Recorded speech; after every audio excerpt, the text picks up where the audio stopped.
This conference will now be recorded. Good morning to all the participants. We welcome you to the online inaugural session of Atal FDP. We are truly delighted with your presence. We all have joined to attend the inaugural session of Atal FDP.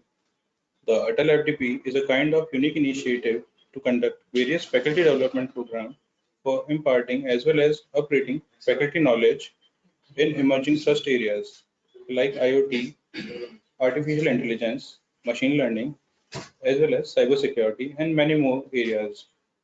So without any further delay, I would like to invite Lieutenant Arjun Chaudhary sir, Deputy Director, Center for Cybersecurity, Jodhpur, for further.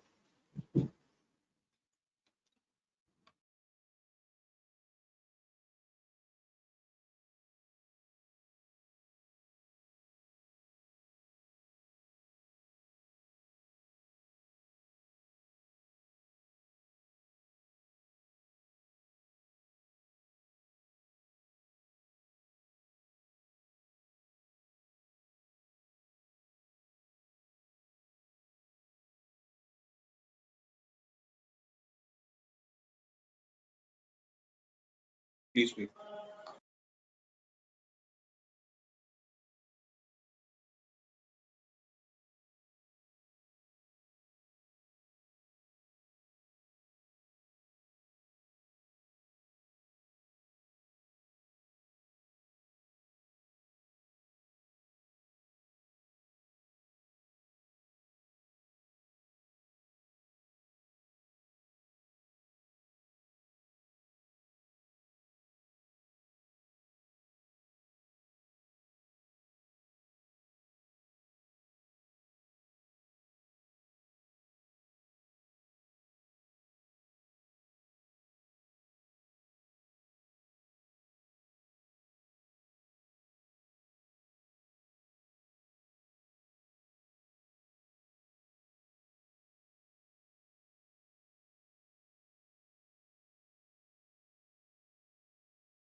Hello. Very good morning to all of you. This is Lieutenant Arjun Chaudhary speaking. I welcome you all participants in this Atal FDP of cybersecurity, which is being organized by Sardar Patel Ministry of Police, Security and Criminal Justice from the Center of Cybersecurity. I'm truly delighted to have you all here for the 5-day FDP program. And to just initiate this inaugural session, I'll just try to introduce about our university, which is a unique initiative taken by the government of Rajasthan here. This university was established in 2012, and we have started the courses since 2013. And this is a state government university, which is being funded by the state government here. And we are running some unique programs in the field of policing, security, and criminal justice, which are the three pillars what we have envisaged here. Our founding Vice Chancellor, Shri M.L. Kumar, initiated this particular thought. And currently, our Honorable Vice Chancellor, Dr. Alok Tripathi, has initiated a lot of new activities in the form of like launching diploma and certificate courses in cybersecurity domain itself, which are in need of our right now. And to just introduce our center, we are running the center since 2014. which was initially inaugurated by then IIT Director Professor CVR Murthy. And currently the aim of this particular center is to train, make people aware about the cyber security and cybercrime related activities, which are currently ongoing into the internet domain itself. And you would be amazed to know that regularly it is on rise, and our main mandate is to make people aware and to stop the new crime and train the law enforcement agencies regarding the cyber security or cybercrime investigation techniques. And to be very frank, we have trained more than 1,000 investigation officer across the Rajasthan or other agencies. The Center of Cybersecurity has been also indulged in training some international agencies like the border security equivalent of Mongolian government has taken 2 years program in our university from the Ministry of Home Affairs. And currently there are some students who are trying to join those diploma and certificate program from various countries of the world itself. To not further delay the timings, today the session was to be inaugurated by our Honorable Vice Chancellor Dr. Alok Tripathi, but certain unavoidable circumstances forced him to not able to join this particular session. But yes, he has given us the blessings and the directions, and the message of him has been given to me so as that I can read the session message to all of you, and gives his blessings to all of us. So I'll just initiate the message of our Honorable Vice Chancellor Dr. Alok Tripathi. I welcome you all the enthusiast participants to this 5-day faculty development program, which is being organized by the AICT under Atal Scheme and Center for Cyber Security, Sardar Patel University of Police, Security and Criminal Justice, Jodhpur. As I have been informed that the participants are from various institutions across the country, and these are some associate professors, assistant professors, research scholars from the computer science and related fields. As well as I do believe that there are certain research scholars and the faculties who are from other domains which are enthusiastic enough to join this particular FDP program. And I still believe that these particular students and research scholars will be benefited with the same. I believe that the topic on which this FDP was awarded by AICT to our center is quite an emerging field and need of hour for every person associated with the technology anyhow. India is currently emerging from the COVID-19 scenario, and this has forced all of us to look beyond the conventional methods of teachings. And I must congratulate the whole team of AICT, especially Professor Anil Sasabudde, Chairman AICT, and Professor MP Punia, who is the Vice Chairman AICT, who actually gave a thought and allowed these FDP to be organized in this online manner itself. This change in thought process will allow all of us to grow and give competition to ever-increasing paradigm of this newly educational way of teaching. Currently, we are lacking behind the world's class universities like MIT, Oxford, or etc. But this vision of training and imparting knowledge to the faculty members and researchers through various mediums like online, offline FDPs, short-term training programs, and MOOCs platforms like Swayam or NPTEL. And these are helping students and the faculty members and the newly inducted faculty members to learn from the best and experienced faculty members from the Premier Institute of India. I must also congratulate our whole team who have tried their level best to make this program a success. And I want to inform you that this program is being organized in the Cybersecurity Awareness Month, that is the October of a year. In this whole month across the world, various organizations are managing to make people more aware about the cybersecurity. You all person are lucky enough to get this online mode and from the best in the country itself. And believe you me that the faculties who have been called as a resource persons are one of the best, and I found them quite impressive. I give you all my best wishes. Jai Hind. Thank you. So this was the message which was imparted by the Honorable Vice Chancellor Dr. Alok Tripathi here. And to further with ado, I would request our Associate Dean and the Head of Department, Shri Vikas Sehag sir, to give us the vote of thanks for this inaugural session. And as well, there is one piece of information which I want to request all of the participants here, that the 11 o'clock will be having the inaugural session, which is being inaugurated by the AICT itself. So you all have to join that particular inaugural session, which has been mailed already. The link has already been mailed to you, as well as in this particular chat box. After the session would be over, it will be floated again so that you may join after 11 o'clock lecture itself. So to further, I'll request Sri Vikas Yag sir to give us a vote of thanks in this inaugural session. Thank you, sir.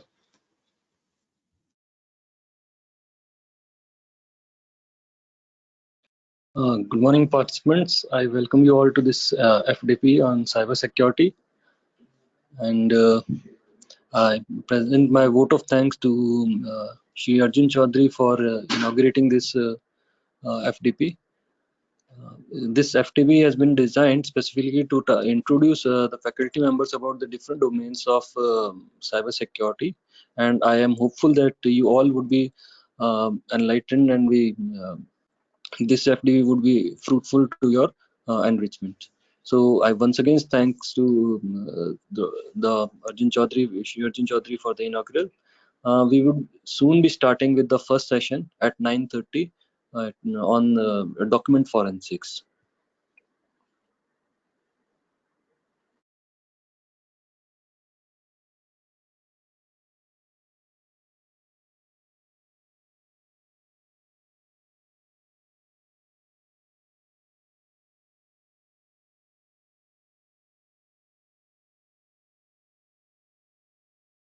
Thank you so much, Vikas sir, for your guidance.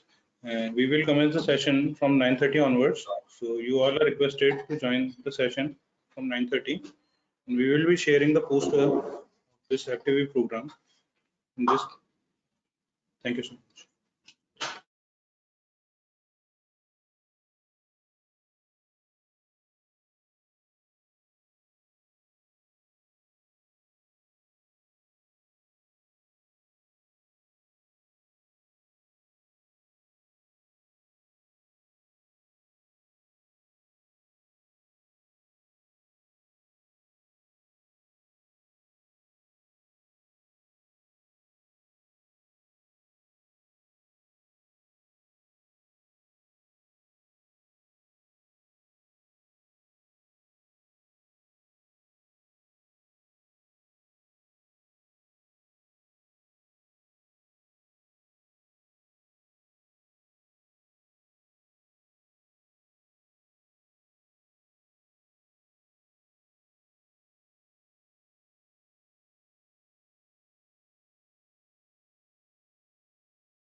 This conference will now be recorded.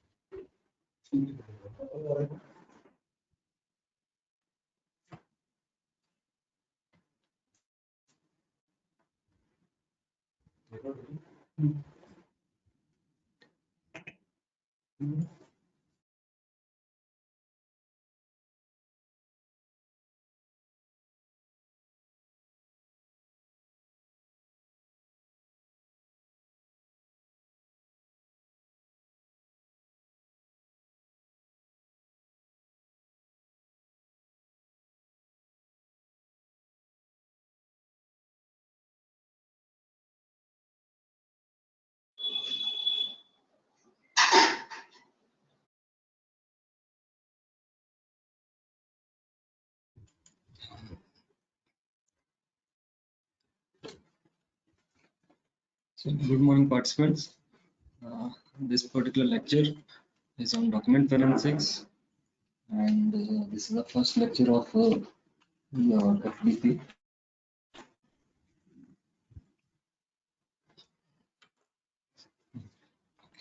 So myself Vikas Yag, I am assistant professor and head of the department in Department of Cyber Security, Sardar Patel University of Police, Security and Criminal Justice, Jodhpur. So in this particular session, we'll be looking at document forensics. We'll be studying about PDF documents, its structure, its analysis, how to analyze PDF about the malicious content, and then we will be looking at the Microsoft document analysis. So we all know about the current scenario of virus and malware attacks. Everyone being involved in cyber is the have either faced or have experienced that about malware attacks.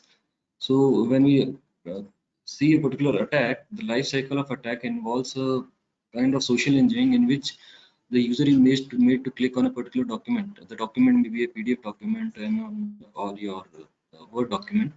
So a particular malware attack chain involves that spam message being sent to the victim, targeting that uh, having attachment as a Word document where the macros are being enabled, and or either consisting of web link where we are made to click and malicious documents are being downloaded, or there is a attached PDF file with the web link enabled where once open it takes us to or downloads a macro enabled Word document. So these techniques are being popularly followed by malwares, real world malwares. Okay. So today we would be looking at different perspective of documents which we perceive. We generally perceive that PDF documents and Word documents are just document consisting of text and images. Uh, we will try to understand what the structure of a PDF document and Word document are. So if you look at a PDF document, this PDF corresponds to portable document format, which was actually introduced by Adobe Systems in 1993. So it was originally developed as a proprietary format of documentation, and its version 1.7 was released in 2008 as in the public domain. So the standard was publicized as ISO IEC 32000 in 2008. Okay. So prior to 2008, this PDF document was a proprietary of Adobe Systems. After this, it became publicized. Then we came to know about the structure of PDF document, how it can be used to enable different kind of features, to enable including the binary or Java stream or Flash objects into the PDF file. So there's a misconception that the PDF files are simply a collection of images, and these images are once per page. Okay, so this is generally a misconception. A PDF can contain kind of anything, like it can contain text streams. These streams can be encoded, it can be compressed, it can be encrypted, and in different dozens of ways. Apart from text streams, it can have vector, raster images, fonts, your binary files or your payloads. Everything can be imbibed into a PDF file. So PDF file comprises of different sections. So there are these sections are called as objects, and each object in PDF file is numbered, and each represents some entity. So like an object can represent a page, a font, a data stream, or an image. So each object may represent some entity. So we can say that a PDF is a collection of objects. So each PDF file begins with a particular header. If we look at the output of a PDF file, not by your any kind your PDF viewer or your Adobe once we double click the file and open the PDF file, that is not the it is just exploring the PDF. If we want to see the how a PDF looks like, we can execute a command cat cat space the part to the PDF file, and it will show us the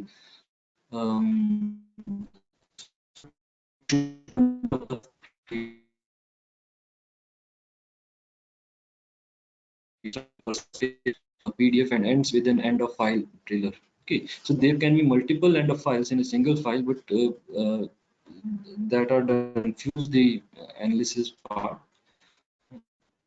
If structure of a PDF, it includes a header.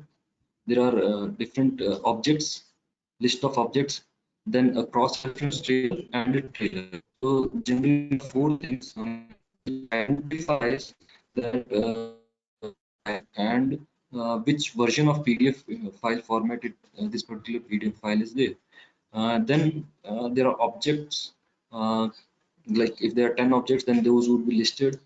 Then there is a cross-reference table which points to each object. So if we are having 10 objects, then this cross-reference table would have the address of each offset, each object and their offset address. Then there is a trailer which points to the cross-reference table. Okay. So this diagram, you can see that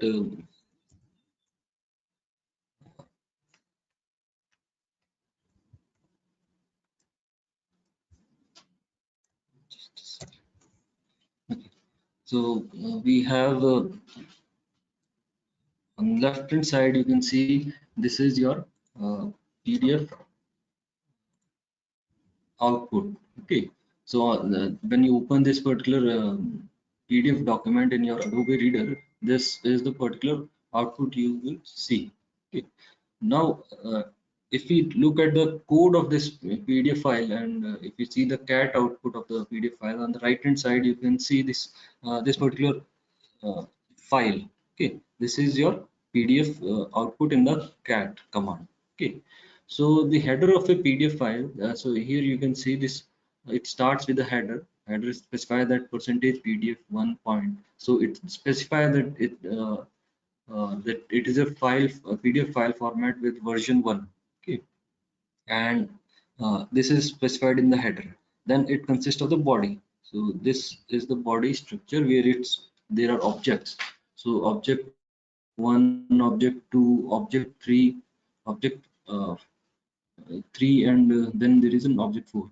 Okay, and then here you can see there is an xref table. So this is the reference table specifying uh, the different objects and their offset addresses. You can see that there are xref table there, it is mentioned that 0 space 5, that it means that starting with there are 5 objects. Okay, and then it specified in the list there is a list of 5 objects, and there are offset address. So first object start at offset number 0, second at 10, third at 47, and in front of it is mentioned f, n, and n. Okay, so f specifies whether it is free, the object is free, and n specifies whether it is not free. Okay, below it there is a trailer part. Trailer part specify where is the root object and where is the your where is our xref table.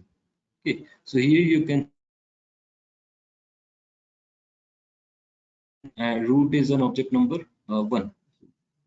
Okay, and your start xref, your xref table is at offset address 416, and then there is end of file. So if we uh, if your any PDF viewer or any PDF explorer wants to read PDF file, uh, it parses in the reverse fashion, reverse order.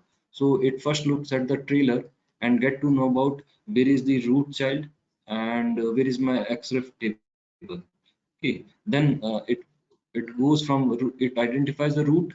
So here the root is object number 1, then it goes to the children of this particular node, and then in this fashion it parses the PDF file. Okay,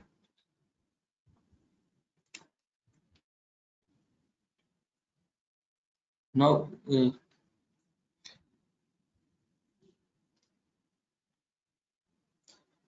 your first your header in the PDF file, we had seen it specified the version. So the first 1024 bytes of the PDF is specified for the header format. Okay, and here you can see there are different objects and in the XF table it is mentioned that there are 05. So it mentioned there are total 5 entries starting from 0. Okay, so so there are 5 objects starting at index 0, and in the trailer it contains metadata. So here it specified there is a root node, and root object is used to build the logical tree. So the hierarchy of the PDF is based on the uh, is passed from the root node. Okay, and first our PDF viewer or PDF Explorer starts with this XF table. What are the different objects, what are their addresses, and then it moves on to this particular root. Okay, now on this side you can see this is the raw output of your PDF file in cat command, and once you uh, and here XF table, it mentions that object first object is at address number 10. Okay, so this is the first object, and this is at address number 10. So here it starts with address number 10. Okay, now your next object of PDF file starts at offset number at offset address 47. Here 47 means byte address. Okay, so this is our byte address. So at this point our second object starts. So similarly we can parse our different objects. Okay. Now talking about the objects, your PDF is just a list of objects in some hierarchical fashion. Okay. Each object starts with an object number and object revision. So you will find that the fourth object number 4 is specified by 4 space 0 space obj. So it refers that it is the fourth object, starting the fourth object. Okay, and the ending would be at end obj. So here you can see that our object ends at end obj. Okay. Now objects can be referred by other objects also. You have seen that in your once we are browsing some books or research papers, when there are links. When we click on the link, it takes to a particular section or to bibliography. Okay. So those are implemented using your referenced object. So objects can be referenced by another objects also. So these are generally called as indirect objects. So an object there can be different types of like variables in an object. Okay, so we can see in an object there can be numeric types. It can have boolean information, it can have string, it can have an array, dictionary object, it can have name object, and stream also. Okay, so this is a this is a snapshot screenshot of one of the object. Okay, here we have an object. This here you can see this is the object's fourth, starting at starting from here object 4, and this is the end of the object. There is another object here, object 1 starting, this is the starting part, and this is the end object specifying that the object is ending. Okay, now this particular object, if you look at object 1, it can have different kind of information or entities. It can have a stream, it can have numerical value, it can have dictionary objects, so and strings and arrays also. So a numeric object, generally the your syntax is that there is a key and a value specified in it. So here it is, this is a numeric object that the key value is length. So length is 10243. Okay, so there is this object number 1 where there is a variable. Okay, so there is this, actually there is a stream, and the length variable of the stream is 10243. So here this length variable, it is a numeric object. Okay, now it can have your array also. So in this object there are variables, and there is a media box is an array, and these are the array values 0 0 5 9 4 8 4 6. These are the array values, and in this it is not like array would be of one type only. Here you can see it is having a boolean value, okay, and there can be strings also. So like here there is a content, and this is a test string, this is your string object, okay, and you can have name objects also. But if you look in this object number one, we have a key and its value. So like in general programming, we have a variable and its value. Here it is your key and its value. Okay, so forward slash filter is the key, and forward slash flayed decode is the value. Forward slash length is the key, and 10243 is value. Okay, here also your stream is your this is your stream starting from here. This is your stream specify that this is a key, and starting from this X to end of stream there is this stream object.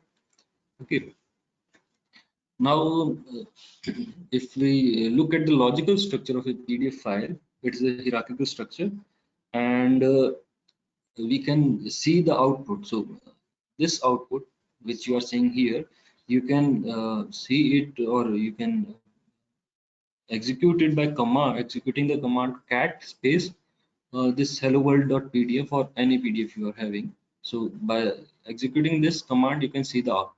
Okay, now the examples I would be taking in next few slides.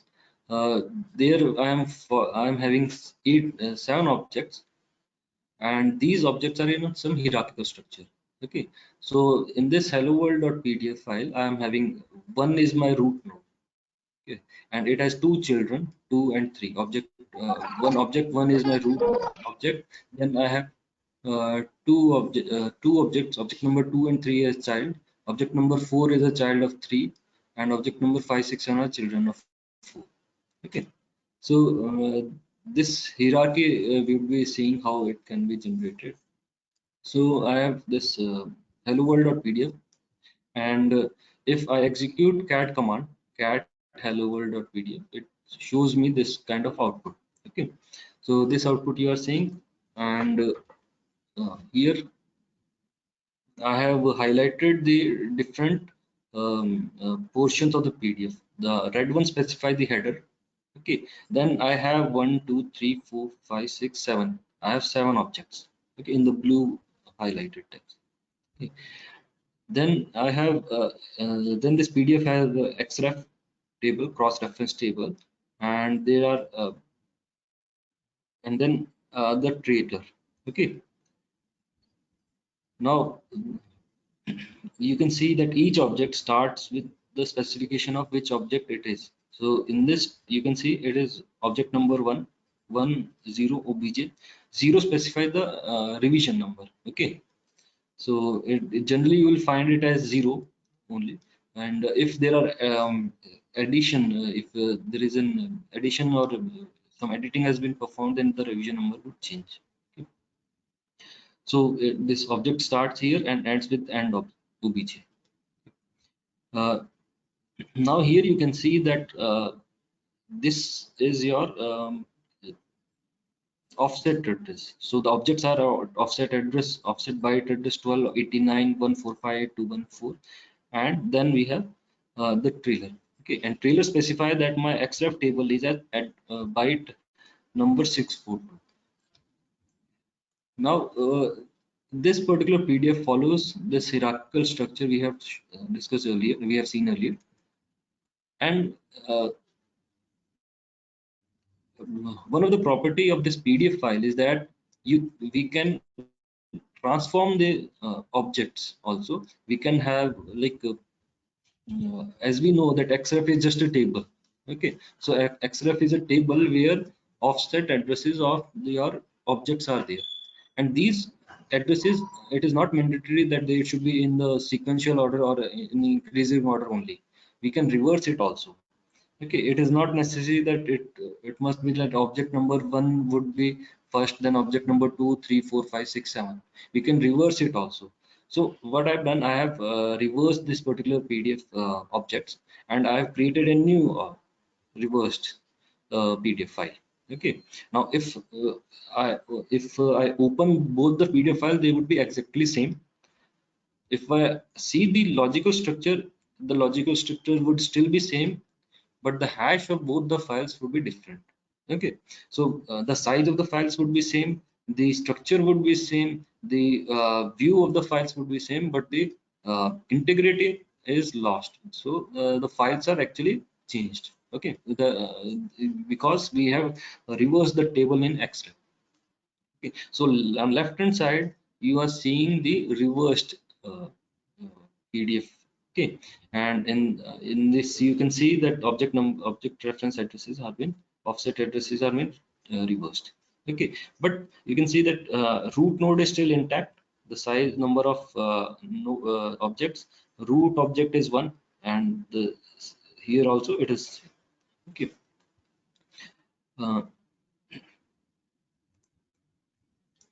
Now, once we have got the idea about what an PDF file looks like, we can move forward with the analysis of this PDF files.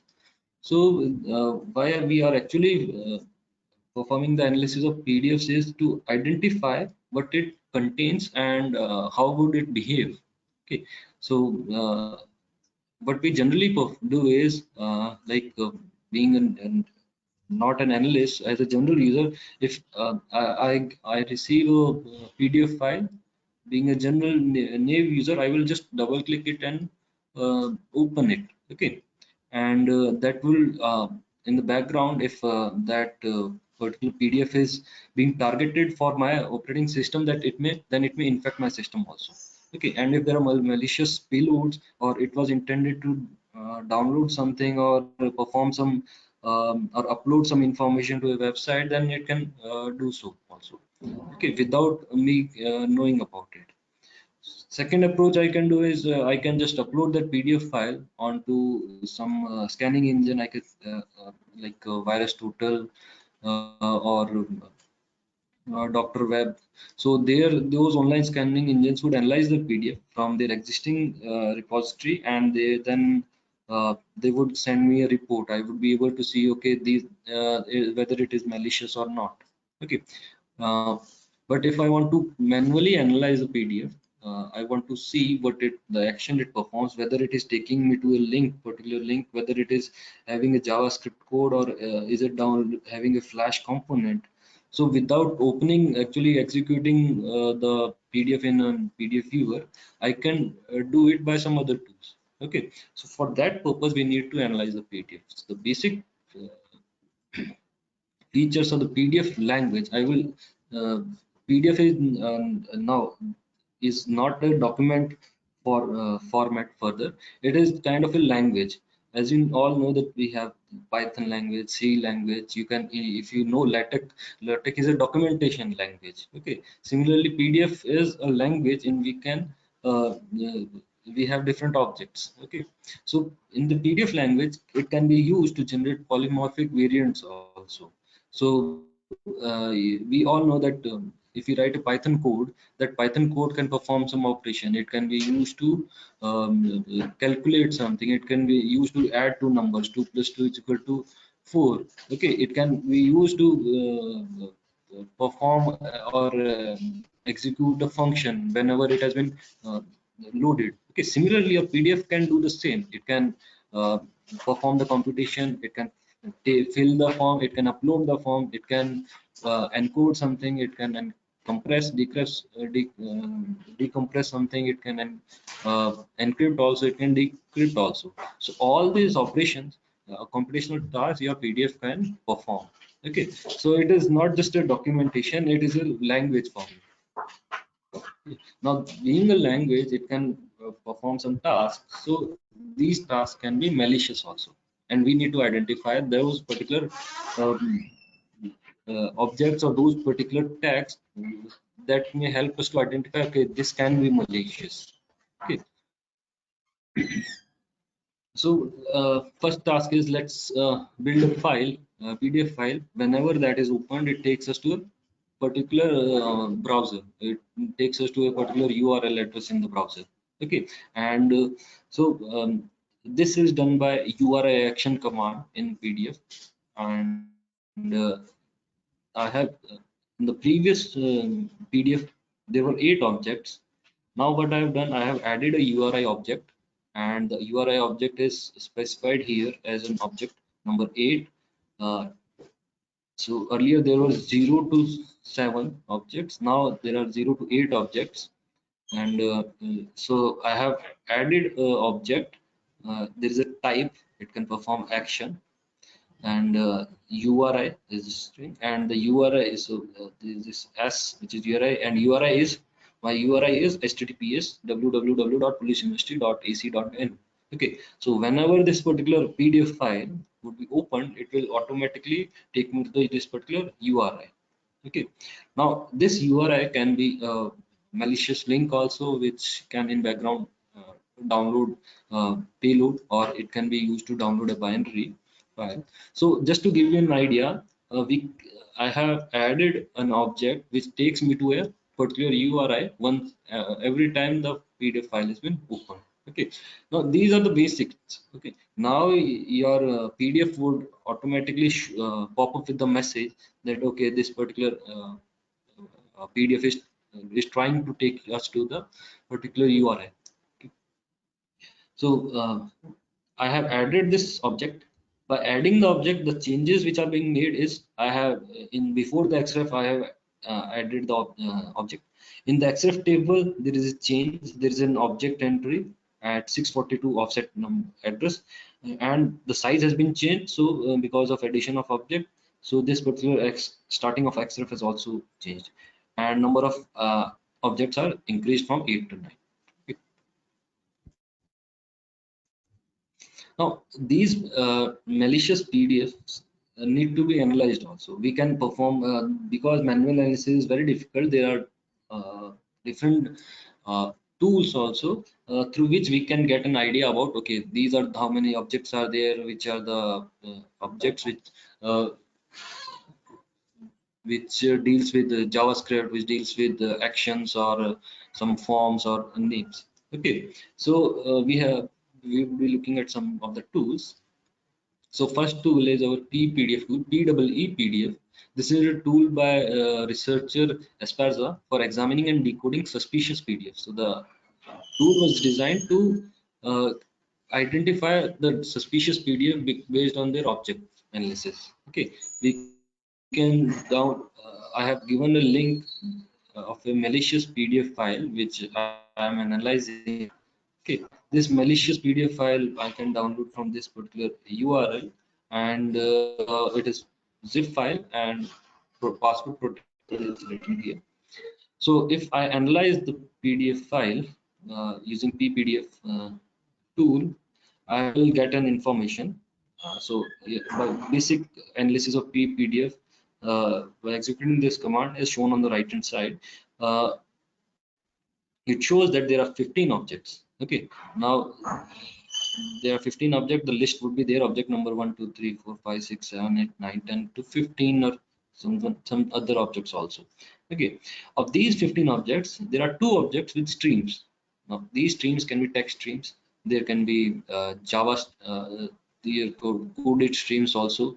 So in this, there are 2 streams. In these 15 objects, there are 2 streams: object number 9 and 13, and there are 2 coded streams. Okay, so both the objects 9 and 13 are having encoded streams.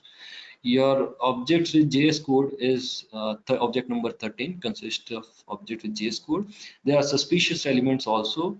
In object number 1, there is an acroform element is being used. Object action has been used in object number 1, open action, sorry. Names is being used in object number 1 and 15. Your JS and have been used in object number 1 and 14, and JavaScript has been used in object number 7 also. Okay, so your PPDF will point out suspicious objects that are often used for the attacks. And in this particular output, it highlights the acroform, open action names, JS, JavaScripts, because these are often misused. And it points that object number 13 is using JS code and object 114 and 7 are using JavaScript. Okay. That was a brief analysis of using the tool. We can perform interactive analysis also. Interactive analysis is when we open is used to analyze a particular object. Okay, so we can perform the interactive analysis by using interactive mode, ppdf -i for interactive mode, and file the specifying the path of the file. Okay, so here we can see that I would getting a prompt. Okay, this is the prompt I would getting ppdf. Okay, now I can specify the object I want to analyze. There are different range of commands for interactive mode we will be looking at. And first, just to a brief, we can use this object 13. So I can use an object command specifying the object number 13. It gives me an analysis of this object number 13, which in earlier slide was shown to be JS code containing JS. Okay, so it shows me that the object is of length 364 bytes, and it has variable. You have key value filter, and the value is flat decode. So flat decode is a function may be used for uh, decoding. Okay, so and it has a the stream here. The output you are seeing is actually the output. Okay, it is one output. If we see the output, it would be we won't be able to get these variables. Okay, like function sdrgf, this is a function name. Then there is equal to unsk function variable large sheet. So we won't be able to see this in the normal raw format. So once we execute this object 38, it tried to decode it. Okay, if it is encoded, it tried to decode it and shows us the decoded output. So this output you are seeing is a decoded output. Okay, now there are different options in this particular tool. We had seen interactive mode. We can use -h argument, which shows us the help message. What are the different arguments? I can use -i or dash interactive for console mode or interactive mode. I can use the script also by specifying script file. I can use that script to be executed in the PDF to perform advanced analysis. I can, for that, -s argument is there. I can check the virus total report of the file also by using -c argument and specifying, or minus check -vt. Okay, for virus total report. I have force mode also. This tool has force mode also, which sets force parsing mode to ignore errors. If there are parsing errors of PDF file, those would be ignored. And there is a loop mode also for loose parsing mode to catch malformed objects also. Okay, then it has manual analysis mode also, which avoids automatic JavaScript analysis, useful with external loops like heap spraying. Okay, so we can perform manual analysis. We can update this PDF file ppdf tool using -u. We can use Grinch mode, um, then version and XML output also. Okay, these are the basic arguments. Then in interactive mode, there are different advanced features which would be very helpful. So the logical structure of the file, how to get the logical structure of the file, which we had seen earlier. So that one is the root node, then we have it has two children, and then so the hierarchical view of the PDF can be seen through this command tree. In the interactive mode, if I specify tree, so it will show me the logical structure of the file. Okay, and if I want to see what are the different commands in interactive mode, I can just write help, and it will show me that these are the commands: bytes, changelog, create, decode, decrypt, embed, encode. uh, some of the useful ones I have discussed here. So tree shows us the logical structure of the file. Offsets is to view the physical structure of the file. I can see the physical structure of the file. So like where are my objects located and where are my header, trailer and other entities located. In the earlier, we had used the object uh, command. Object shows the content after decoding the process. So if there is a function which has been encoded or a stream which is encoded, it tries to decode it and show us using this object command. So earlier we have specified object 13, it shows the decoded output. But if I want to see the raw output, raw object, okay, so I have to use raw object, RAW, raw object, and with the object number. So raw object 13 will show me a different output, and object 13 would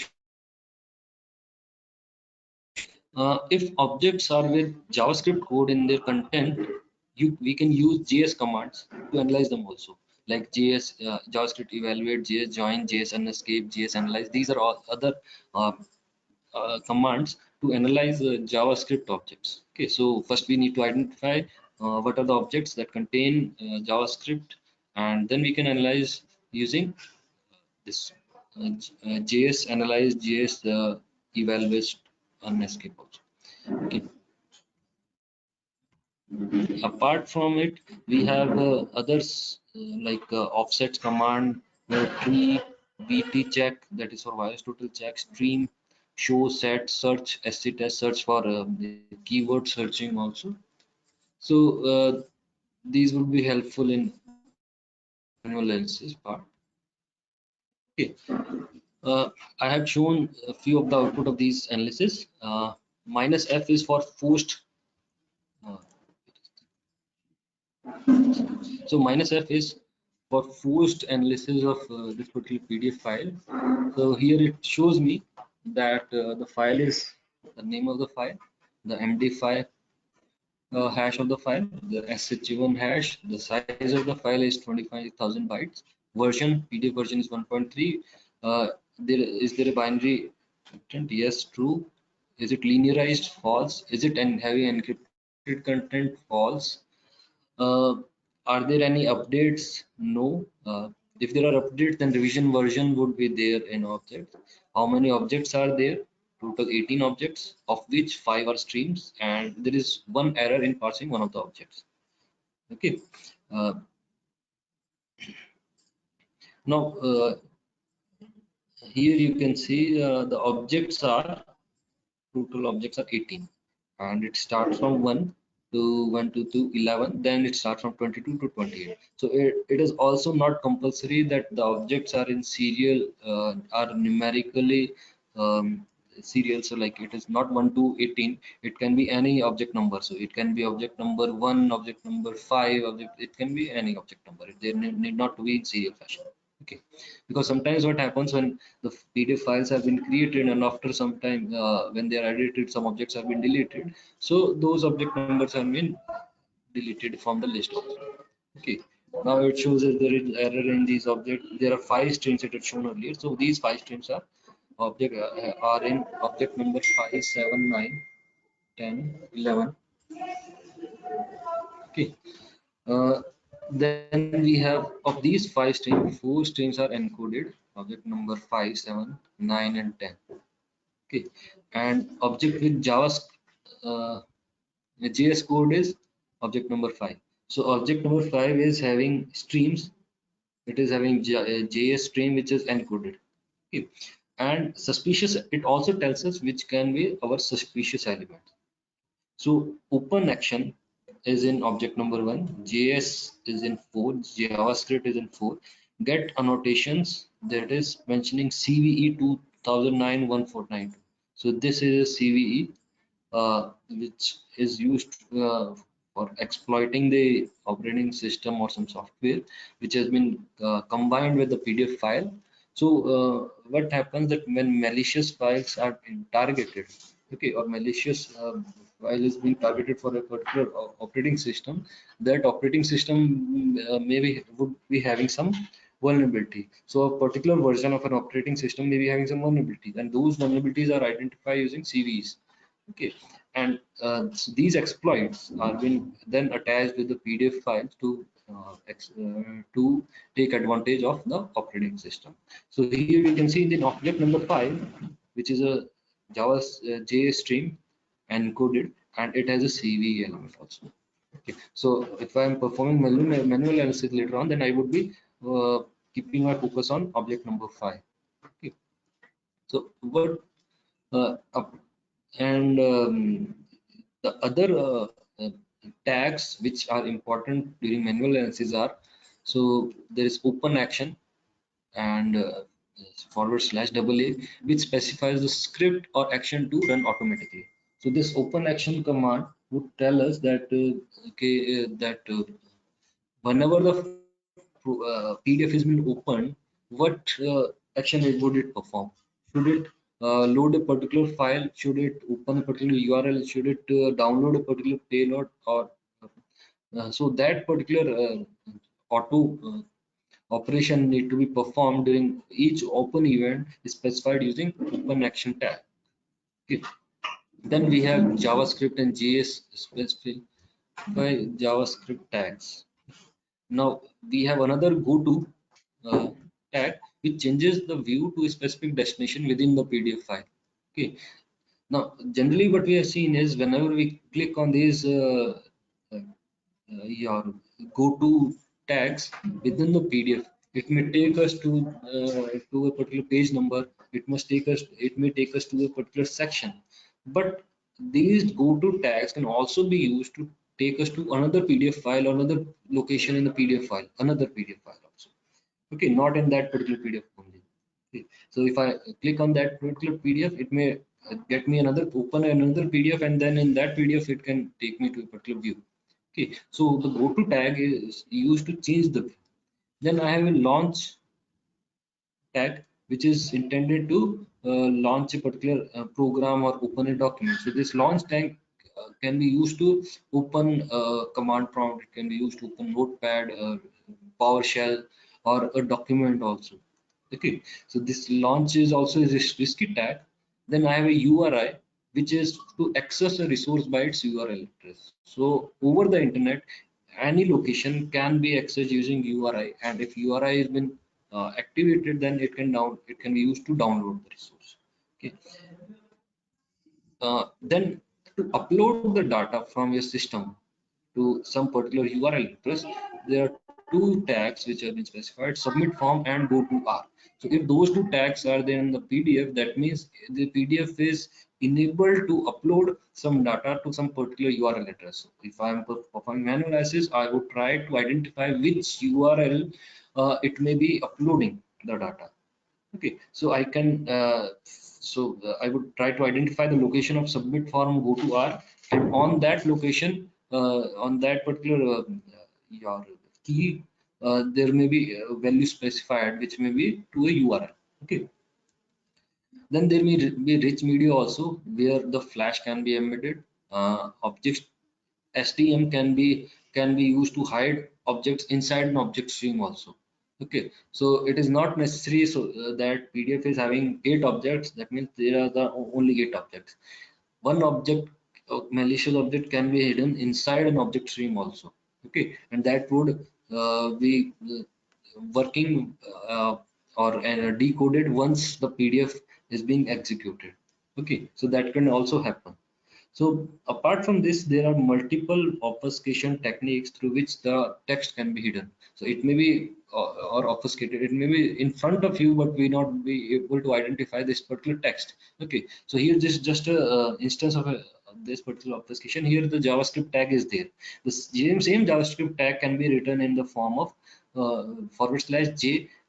Instead of A, I can write #61. Okay. So both the tags perform the same thing, but if I'm performing manual analysis, I would not be able to identify. I have changed only single character. I can change the complete string. I can add some other obfuscation methods also. There are n number of obfuscation methods to not only used in this particular PDF objects, but other your HTML or other programming languages also. Okay, so we need to be aware of these particular risky tags. So one of the handy tool we had seen, tPDF. Okay. Apart from this, there are multiple PDF analyzing tools also. So we have PDF ID.py, and where we would specifying the path to the PDF. It scans the PDF file for risky keywords and dictionary entries. Okay, so it would be looking at the all the keywords which are risky and dictionary entries. Okay, now dictionary entries are like key pairs. So there's a key and there's a value. Okay, we had seen in the instance earlier. So there is a name and there's a value associated with it. So that is the dictionary entries. Your PPDF can also be used to analyze risky tags and malformed objects by using -FL argument. We have another tool, PDF parser, PDF-parser.py. We can specify the dash object, specify the ID of the object and file. It displays the content of the object ID in the PDF. We can even use filter raw to decode the object stream also. Okay, so we can have both the raw format of the object and the decoded format of the object stream also. Okay, so it is not like if we are having an object with a stream, we cannot analyze it. We can decode that stream also. We can analyze it. If you are having JavaScript, then we can analyze it also. Okay, there is a chat message from one of the participants that there's an audio issue.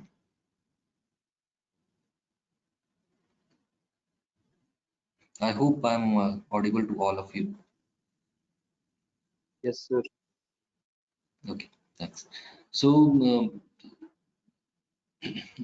we were seeing that PDF parser. Then there is another tool, QPDF, and this QPDF tool, we can use it to decrypt the encrypted files. Okay, password protected files we would find in we would always find that we are having password protected PDF files which we want to decrypt.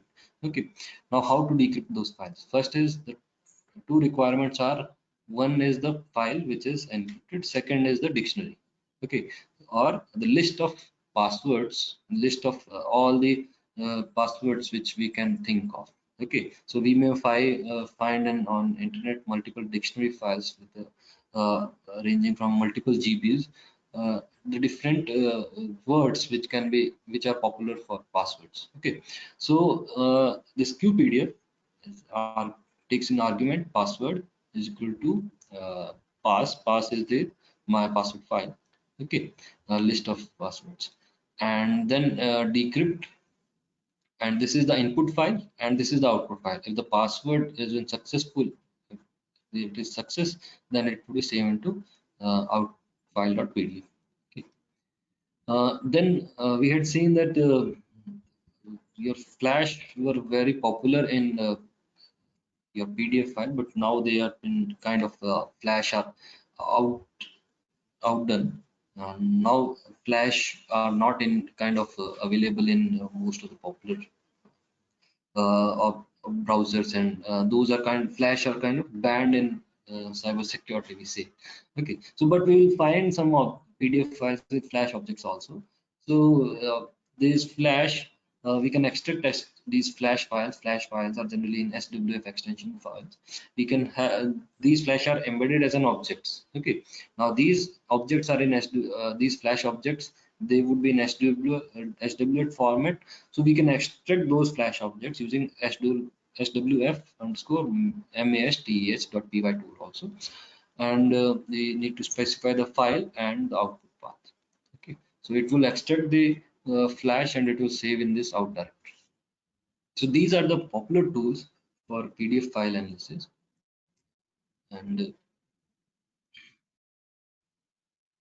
now with this we are over with the analysis of PDF document, but we'll now move forward with our Word documents or presentations also, your PPT Word documents also. But if in general we look at performing the document analysis, when if we are getting a document and we want to analyze that, okay, without opening the document in the intended application like Microsoft Word or LibreOffice or PDF viewer or any other rich text format opening application. But without opening onto those application, we first need to analyze those particular documents. So in document analysis, we examine the documents for the misbehaviors. Okay, are there any anomalies in this particular document? We try to identify the risky tags, the streams, and scripts, and other anomalous aspects also. Okay, if the document is having macros, then we need to analyze that macro. If it is having JavaScript, then we need to focus on that thing also. So we need to locate the code which is embedded in the PDF or any document.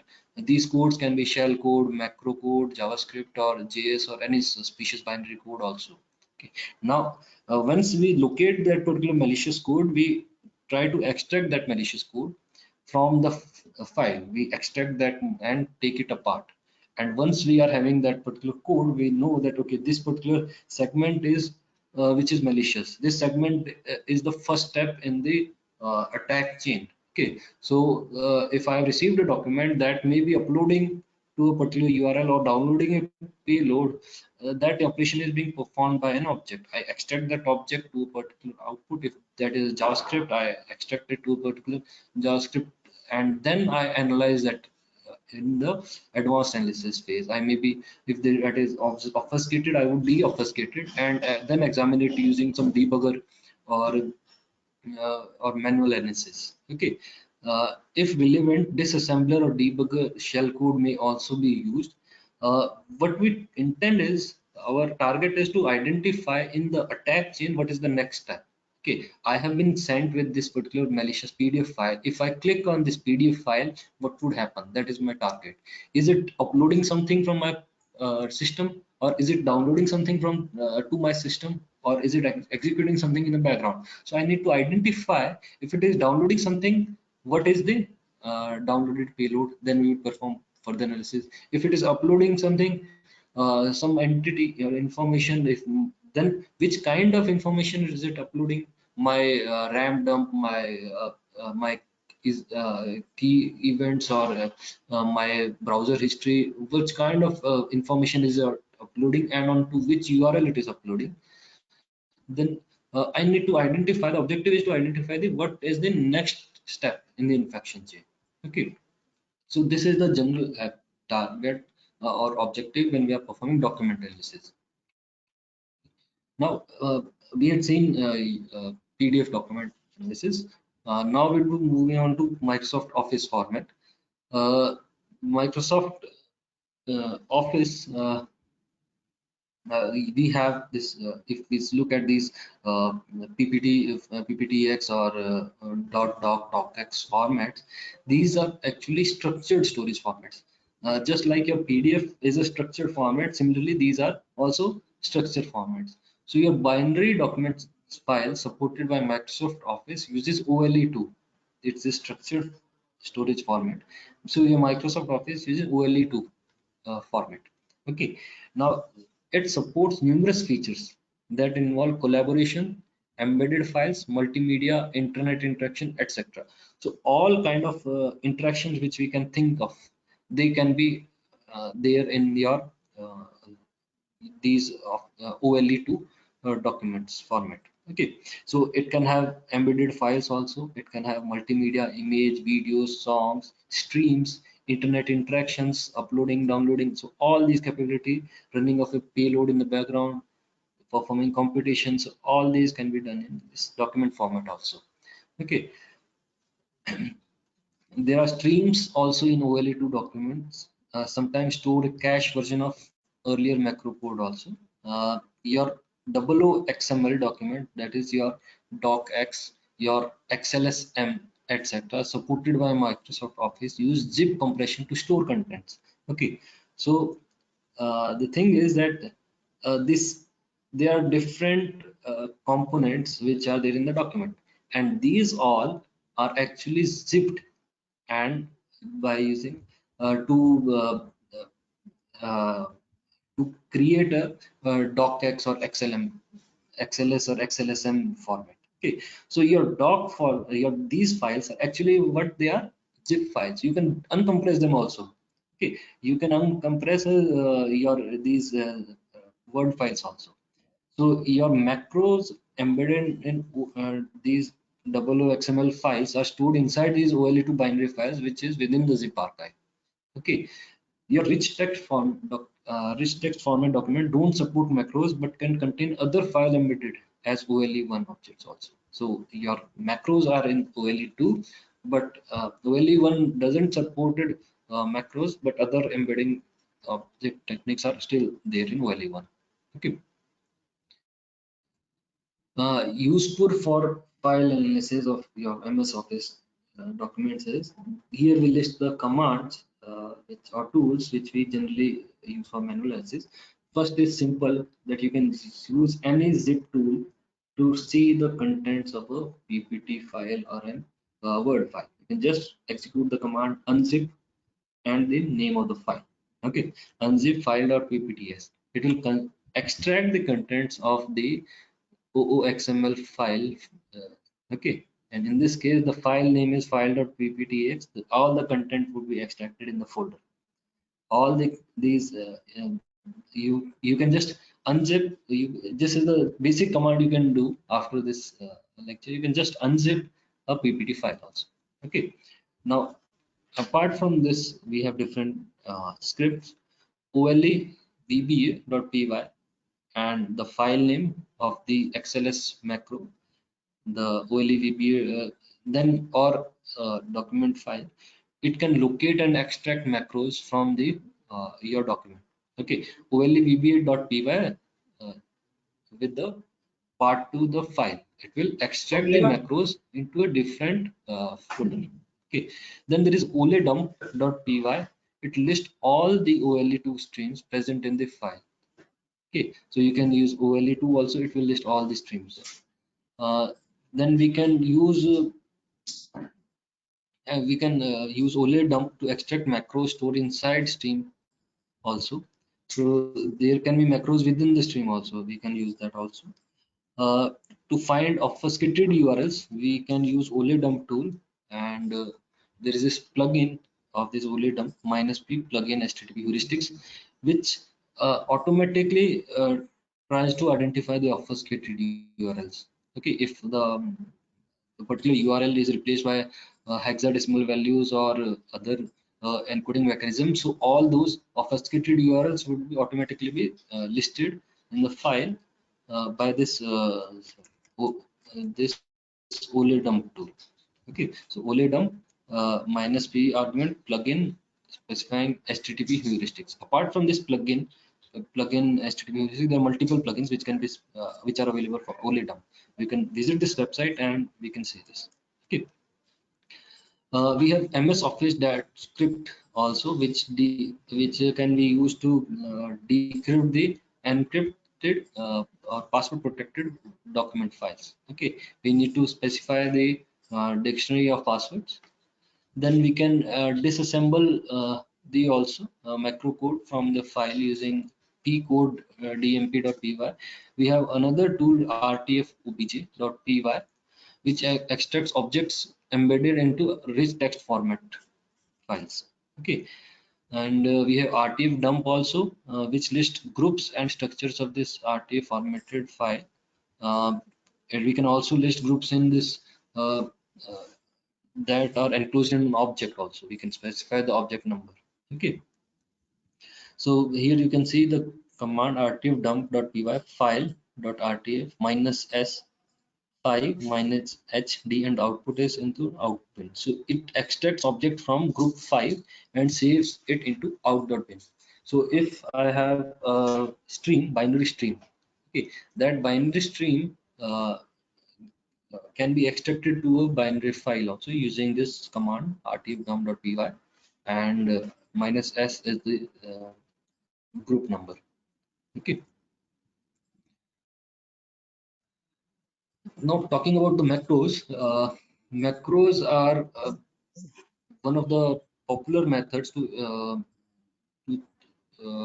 for infection using your Microsoft Office documents or Archive documents. Okay, so your these macros are essential bits of your Microsoft Office documents. They allows the user to automate repetitive tasks. Okay, so if we want to do some kind of formatting on one page, and I want to do that formatting on all the 100 pages, remaining 100 pages, I can do it with the macros. Okay, if I want to perform a repetitive task, then that can be done using macros. Okay, now these have been used extensively by malware authors, and they are dangerous. Your macros are just dangerous, and they in the modern versions of Office contain security features to protect from macros. Okay, so we may be finding files and with Microsoft Office files with infections, will be having macros. Okay. Now, your Word, Excel, PowerPoint, other type of documents can contain embedded code also, which can be written in programming language such as VBA. Okay. Your macros can use these VBA shell commands to run arbitrary commands and program or use the VBA kill command to delete files on your hard drive also. Okay, so if there is if there is a macro enabled file you are executing, then that particular macro is capable of even deleting the files on your hard drive, even executing some shell script or PowerShell in your computer, or even kill a particular process. Okay, so it may scan your PC for a list of processes, and can kill a particular process also. Okay, so like there is this Melissa virus, which when opened with Windows 97 or Word, sorry, of Word 97 or Word 2000, the macro would execute, gather the first 50 entries of the user address books, that are the contracts, and mail a copy of macro infected Word document to them via Microsoft Outlook. So Melissa virus was very popular in its time. So it captured the first 50 entries of the contacts address books of the user and mailed them its own infected copy. Okay. Now, since Office 2007, macros are also much easier to detect. By default, they have been separated. So what Microsoft has done, they have separated. So docx, xlsx, pptx are there. But if you want to use macro enabled, then the extension would be different. It won't be docx, it would be docm, xlsm, pptm. Okay, because they are allowed to contain the macros. So if we are getting a file which is not docx but docm or xlsm or pptm, we must get suspicious about those files. We must first run the antivirus scan or upload them. We should refrain from opening them, I would say. Okay, so Office malware scanner will examine and display general structure of Microsoft Office document files. So we have this tool, Office Mal Scanner also. We would specify the file name and info. Info is one of the arguments. There are a number of multiple arguments. It will gives us a brief idea about the structure of the document file. Okay. So if I run, this is output of this Office Mal Scanner, and usage is that I can specify the PPT of my doc and XLS file format, and I can use scan or info. There are two modes. One is scan mode and info mode. Scan mode will show us the scan mode will show us it will analyze the file. It will scan the file. Info would just brief us. Okay. Now, scan mode is used for scanning for several shellcode heuristics and encrypted PE files. So PE is actually portable executable file format, which is your in Windows, your binary files follows this PE file format. All your binaries, your exe files, even your DLL files, object files, all of them are in PE file format. So your scan mode will scan for heuristics and encrypted PE files. Your info mode would dump the OLE structures and offset plus length and save the VB macro code if found into a particular folder. Okay. Then we have switches also, which are brute force and debug. Enable the brute force mode to find encrypted stuff. So it will try to identify is there an encrypted object in them. Uh, Examples are like we can use Office malscan, the PPT name or some the object document name, scan brute debug, or we can use scan mode, or we can use info mode. Okay, so what it does is it shows us the ranking. Okay, now if it is an executable, it ranks it like 4, 3, 2, 1. Okay, so lower the number, uh, lower the risk. Higher the number, higher the risk. Okay, so if we run a particular file, uh,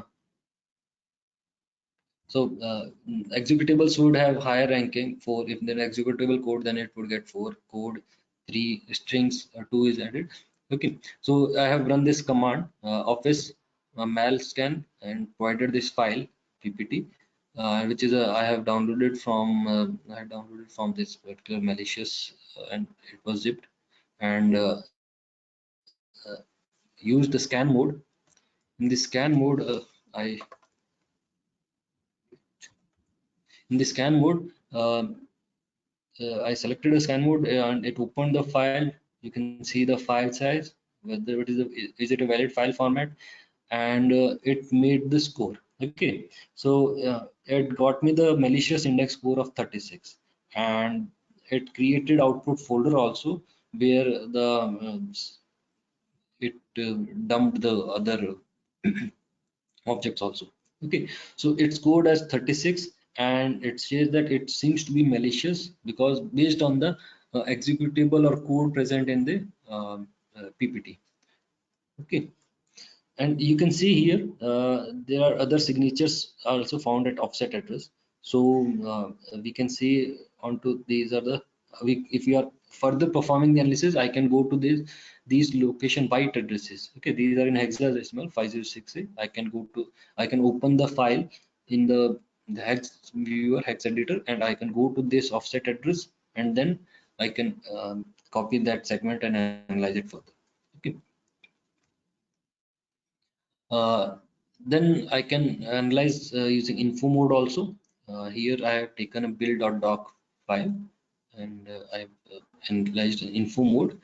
Info mode selected, file opened, the size is around 289 KB. Uh, the valid file format, there is one table, macros type, storage is there, there is a VBA, there is a directory, and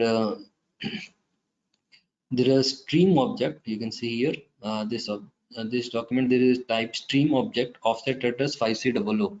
So this is the byte address where in hexadecimal where I can go, and this is the length, so 262406. So I can start from this byte address to this particular number of bytes, and this is the stream.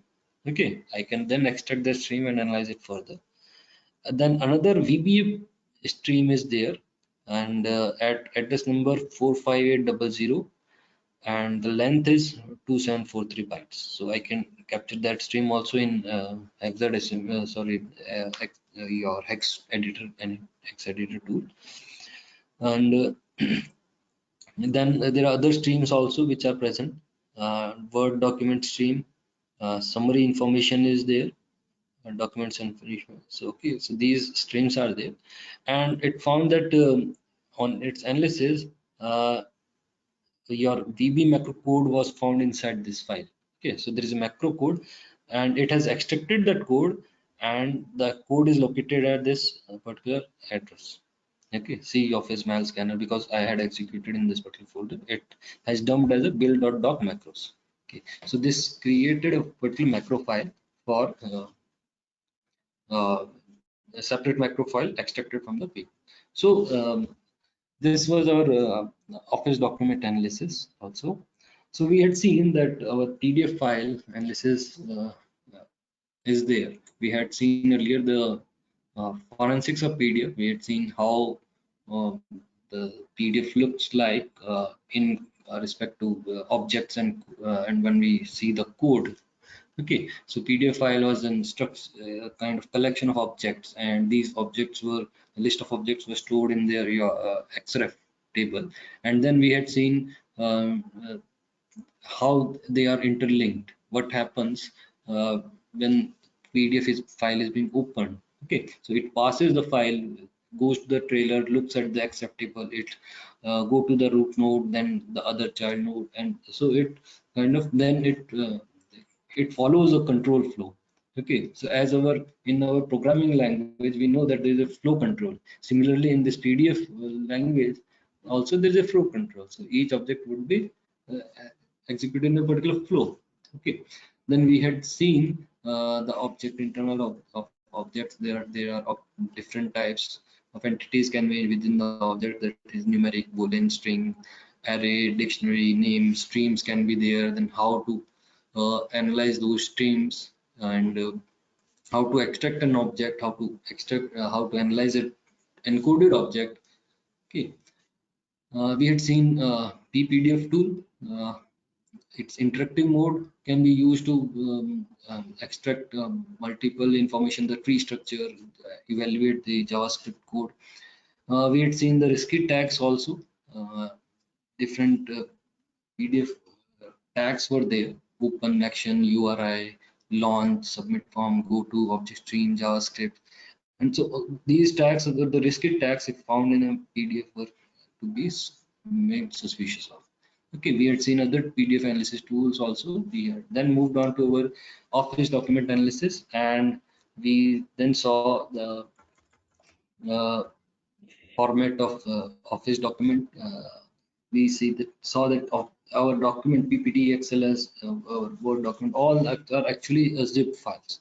Okay, we can unzip them. Then we saw that different tools which can be used to analyze them, Word document, and we had moved to macros, Office Mail Scanner tool, which is kind of popular tool for analyzing them. So if we this subject or document forensic is in itself is a master subject. Okay, so it may take this presentation is just to give you a brief overview or idea about, okay, what is a document forensic, what we generally perceive a document as we see them.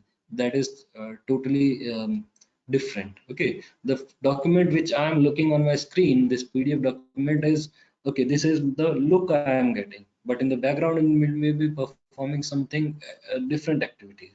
So this lecture was intended to like break that particular view of these documents, these Word document, these PDF document. These are all kind of codes, programming language. They execute, they can perform malicious tasks. We need to analyze them. Okay, so with this we come to the conclusion of this lecture. I would welcome questions from you. Because of time constraint, I was not able to perform practical analysis because and therefore I included some snapshots into it. Okay, so I would invite questions from you all.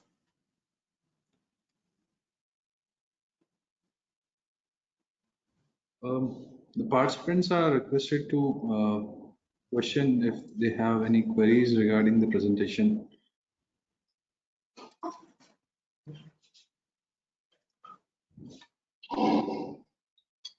And I would request all the participants to please put your name as what have you have registered in the AICTE Atal.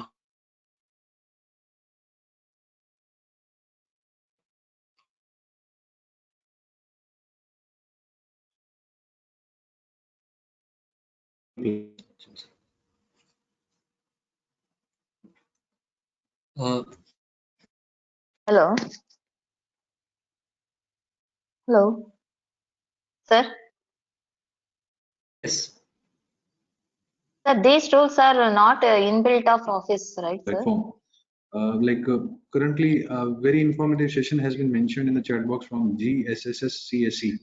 So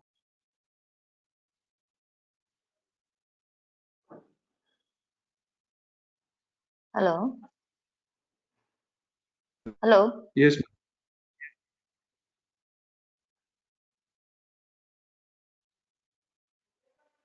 Please state your query, ma'am.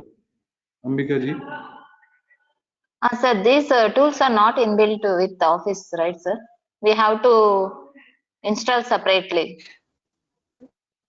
These are yes, Amrita, these tools are not they don't come with these tools are with they are developed by research committee. Tools on the net you can get on GitHub or share the links also if for them, and Sir, these I can be can't. can be used in some are Windows dependent and other are Linux dependent. Okay. I can't listen, sir. Voice break is. Hello. Sir, if you can just repeat what you have mentioned because your voice was cracking somewhat. Thank you, sir. So tools are these tools are in the Windows package. They are open source tools. Okay, you can find those tools on your if you search for the name, you can find those on the GitHub or other repositories. These can be some of the tools can be executed in Windows, and other can be executed in your Linux environments.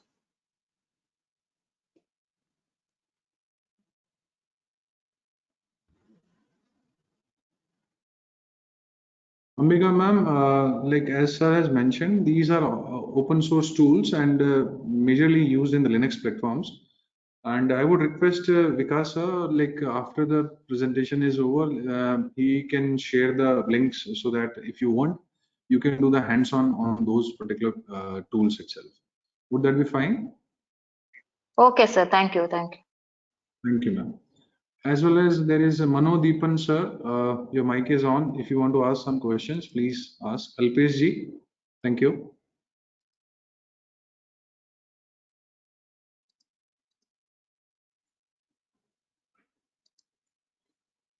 Any other queries? Alpesh ji, Deepak ji, the recordings of all the sessions would be provided to the participants as the it would be available and would be hosted on the YouTube channel of our center as well. Preferably by tomorrow evening, you'll have the today's all the sessions recording available on the platform here. As well as like afterwards, when the session would be over, you can also just go through with them for the revision purpose. Okay, so that would be provided to all of you. And I would request all of you to just join the session at hosted at YouTube, from AICT, which is the official inaugural session of the 7 FDPs which are hosted all together today. So I have just posted the link of that YouTube in the chat box right now. So you can just see that. And I would request all of the participants to have their camera on so that we can have a group photograph. That would be again a good thing. We'll have to have some photographs. Yes, we'll provide you the PPTs and all the things. Requesting all the participants to just put on your camera so that we can have a good photograph here.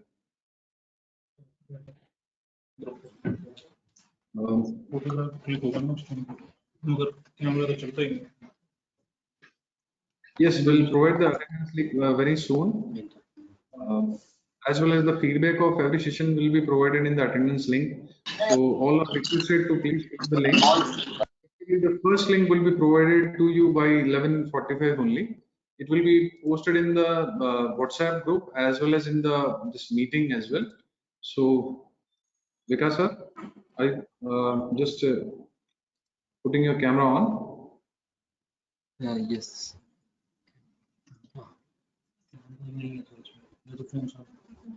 There's an issue with the camera on my system. That's fine. That's fine. So I will request all of the participants if they can just put on their camera. That would be a good thing. And on the count of 3, I'll just say cheese. So you can just smile. Okay. Yes. 1, 2, 3. Thank you. So I'm very thankful to Professor Vikas Tehag here to give us so informative session about the document forensics and the way the PDF and the other header files were explained was again a new thing to all of us. And he has been the associate dean of our department as well, and he is also associated as a researcher with the NIT Raipur as a research scholar here. And he has done his master in information security from Motilal Nehru National Institute of Technology, Allahabad. And his area of interest are like Android security, malware analysis, digital forensics, and protocol security. He is also a British Standard Institution certified information security management system lead auditor. He is also a CEH and CEI, that is certified EC Council instructor. And he has already organized various international and national training programs for law enforcement agencies and have a vast experience of more than 10 years in the cybersecurity domain itself. He has also co-authored many journals and conference papers and book chapters across the globe itself. So very much thankful to Sri Vikas Yag here for imparting us the knowledge in the digital forensic itself. So now we come to the end of the session of day one session itself. So it would be great if you can join all of us on that particular YouTube channel by 11 o'clock sharply, and it will be live till 11:30. And the next session of this particular FDP program would be hosted by 11:45. Session would be taken by Dr. Meenakshi Punia on cyber law itself. Again, I would request all of you to please note down the things which are important to all of you. Although I'll try my level best that today evening you'll have the PPTs of all the speakers of today's sessions. That way you can just revise the things, because it would be coming really handy for your end exam conducted on the 5th day itself. So the feedback link would be also provided since the start of the second session itself. So currently we'll all be leaving and joining the session from Atal itself. We'll be back by 11:45 itself. Okay. So good day to all of you. Thank you. Thank you.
Hello everyone. You all are requested to kindly browse the link which is provided in the WhatsApp group.